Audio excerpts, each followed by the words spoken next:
Jokowi bisa dihukum mati. Oleh M. Yamin Nasution, pemerhati hukum. Jokowi, orang yang dahulu terlihat polos, santun, baik dan merakyat, menjadi harapan besar bagi rakyat untuk menjadi pemimpin.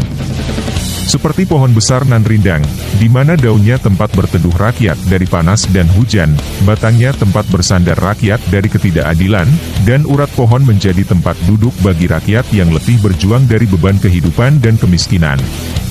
Namun harapan rakyat itu sirna. Jokowi lebih memilih memberikan pekerjaan pada pengangguran rakyat Cina, yang sengaja didatangkan ke Indonesia untuk bekerja, dan seluruh kebijakan yang dilahirkan Jokowi terlihat lebih memihak pada RRC. Jokowi tidak hanya ingkari janji-janji politik pada rakyat. Bahkan dia tega mengusir rakyat dari pemukimannya demi investasi. Selain itu, banyaknya rakyat yang tewas seperti tragedi Kanjuruhan, mutilasi dan pembunuhan lain di Papua, KM50, semua ini keadilan yang tak dipenuhinya. Privatisasi, swastanisasi dan korupsi besar-besaran terjadi di masa Jokowi, dan lagi-lagi dia ingkari janji pemberantasan korupsi.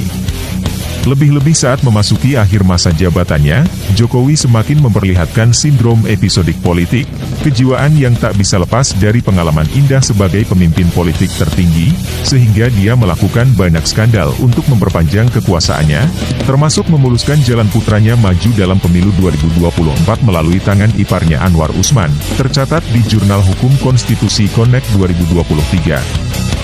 Stefanus Hendrianto, Gregorian University. Konsep hukum pidana Indonesia mengatur dua jenis kejahatan, yaitu kejahatan khusus dan kejahatan umum. Kedua bentuk kejahatan ini secara umum diketahui diatur pada KUHP. Pasca amandemen keempat, berdasarkan kesepakatan politik, pengaturan kejahatan khusus dalam hukum pidana Indonesia terbagi atas dua hal. 1. Kejahatan khusus seperti terorisme, pemberontakan, makar, korupsi, dan lain-lain. Semua ini diatur di KUHP dan prosesnya merujuk pada KUHP. 2. Kejahatan khusus tentang pembangkangan terhadap konstitusi, atau secara universal disebut kejahatan konstitusi.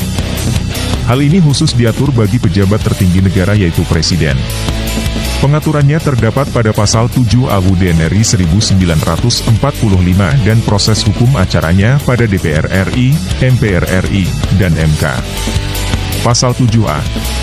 Presiden dan atau wakil presiden dapat diberhentikan dalam masa jabatannya oleh Majelis Permusyawaratan Rakyat atas usul Dewan Perwakilan Rakyat, baik apabila terbukti telah melakukan pelanggaran hukum berupa pengkhianatan terhadap negara, korupsi, penyuapan, tindak pidana berat lainnya, atau perbuatan tercela maupun apabila terbukti tidak lagi memenuhi syarat sebagai presiden dan atau wakil presiden.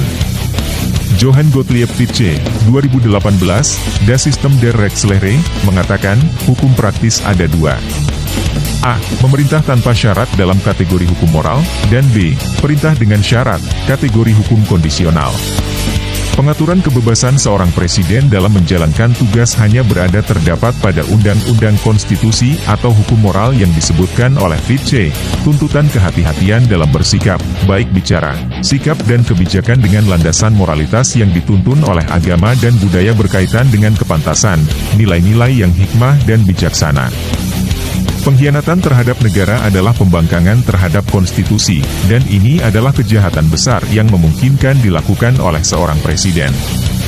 Perbuatan tercela yang dimaksud berupa gagalnya seorang presiden melindungi rakyat, seperti terjadi pembunuhan namun tidak diproses dengan benar secara hukum, atau mengusir rakyat seperti kejadian di Rempang.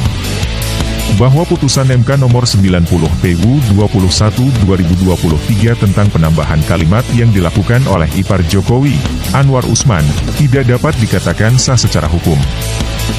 Hankelsen dan pendahulunya, David Hume, 2007, Purity of Law, serta Hailahart, 2012, The Concept of Law, mengatakan, suatu putusan yang sah wajib tunduk dan taat pada aturan hukum. Sedangkan Louis Michael Seidman, 2013, On Constitutional Disobedience, mengatakan, suatu putusan yang tidak sah hanya disebut sebagai putusan yang legal, diputus oleh lembaga negara yang sah sebagai pembenaran. Kejahatan yang dimaksud adalah pengkhianatan terhadap kesepakatan seluruh rakyat yang dijadikan dasar kesepakatan dalam bernegara. Kejahatan terhadap konstitusi dapat menyebabkan bubarnya suatu negara, atau terjadinya kerusuhan yang menyebabkan korban atas reaksi dari kelompok masyarakat yang tidak terima. Dalam konsep hukum pidana disebut delik formil. Pembangkangan, pengkhianatan konstitusi adalah kejahatan besar bernegara dan tercela adalah gagal dalam melindungi rakyat atau melakukan kesewenang-wenangan kekuasaan, pembiaran. Perhatikan frasa tindak pidana korupsi, penyelidikan dan penyidikan bagi seorang presiden mustahil dapat dilakukan, karena kekuasaannya membawahi seluruh penegak hukum. Dan seandainya proses ini dapat dilakukan, lalu diproses sesuai bunyi pasal dan presiden dimaksulkan, tidak masuk akal seorang presiden hanya berhenti, tanpa proses pengaturan pidana berikutnya. Artinya, yang memungkinkan hanya dua kejahatan yaitu, pembangkangan terhadap konstitusi dan perbuatan tercela. Yang memungkinkan seorang presiden untuk dipidana. Sebagian mengatakan, putusan MK tersebut tidak dikeluarkan oleh presiden, melainkan iparnya. Pandangan ini benar. Namun perlu difahami bahwa, positivisme hukum tidak dapat dinegasikan tentang kriminologi. Gerardus Peter Hofnagels, 2013, The Other Side of Criminology, An Inversion of the Concept of Crime, mengatakan, bahwa hukum pidana mencari pelaku utama selain pelaku itu sendiri, yang berkaitan dengan kekuasaan. Hanya pemegang kekuasaan yang paling potensial menjadi pelaku utama kejahatan.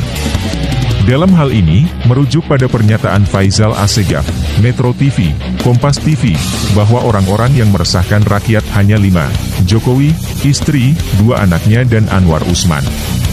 Maka konsep pidana Indonesia yang melandaskan beberapa kasus pidana pada UUD, sejalan dengan Belanda dan Swedia.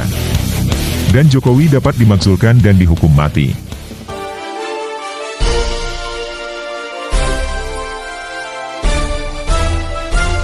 Audio Jungle.